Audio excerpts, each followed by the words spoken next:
Welcome back அரிமா விழித்திரு.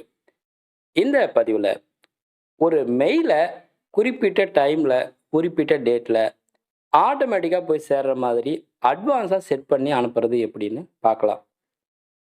இப்போ என்னோட மெயிலை open பண்ணுறேன். கம்போஸ் ஆப்ஷனை கிளிக் பண்ணுறேன். யாருக்கு மெயிலை சென்ட் பண்ண போகிறோமோ அவங்களுடைய மெயில் அட்ரஸை இங்கே டைப் பண்ணுறேன். சப்ஜெக்டில் என்ன கொடுக்கணுமோ அதை கொடுத்துக்கலாம்.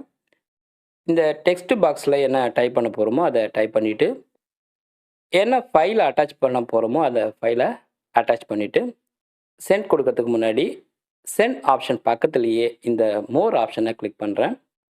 அடுத்து ஷெட்யூல்டு சென்ட் ஆப்ஷனை கிளிக் பண்ணுறேன். இதில் பார்த்தீங்கன்னா டுமாரோ மார்னிங் ஒரு குறிப்பிட்ட டைம் கொடுத்துருக்காங்க, டுமாரோ ஆஃப்டர்நூன் டைம் கொடுத்துருக்காங்க. அடுத்தது மண்டே மார்னிங், இல்லை வேறு ஏதாவது டேட்டுக்கு அனுப்புகிறதா இருந்தால் செலக்ட் டேட் அண்ட் டைம் ஆப்ஷனை கிளிக் பண்ணுறேன். எந்த டேட்டு, எந்த மாதம், வருஷம் அப்படின்னு சூஸ் பண்ணிவிட்டு டைம் ஆப்ஷனில் டைமை செட் பண்ணிவிட்டு ஷெட்யூல்டு சென்ட் ஆப்ஷனை கிளிக் பண்ணுறேன். இது போல் நம்ம செட் பண்ண டேட் அண்ட் டைமில் மெயில் ஆட்டோமேட்டிக்காக போய் சேர்ந்துடும். நாம் இது போல் செட் பண்ண மெயிலை கேன்சல் பண்ணுறதா இருந்தால் இது போல் ஷெட்யூல்டு ஆப்ஷனை கிளிக் பண்ணி கேன்சல் பண்ணிக்கலாம். இந்த பதிவு உங்களுக்கு பிடிச்சிருந்தால் லைக் பண்ணுங்கள், சேனலை சப்ஸ்கிரைப் பண்ணுங்கள். மீண்டும் பயனுள்ள அடுத்த பதிவு சந்திப்போம். நன்றி, வணக்கம்.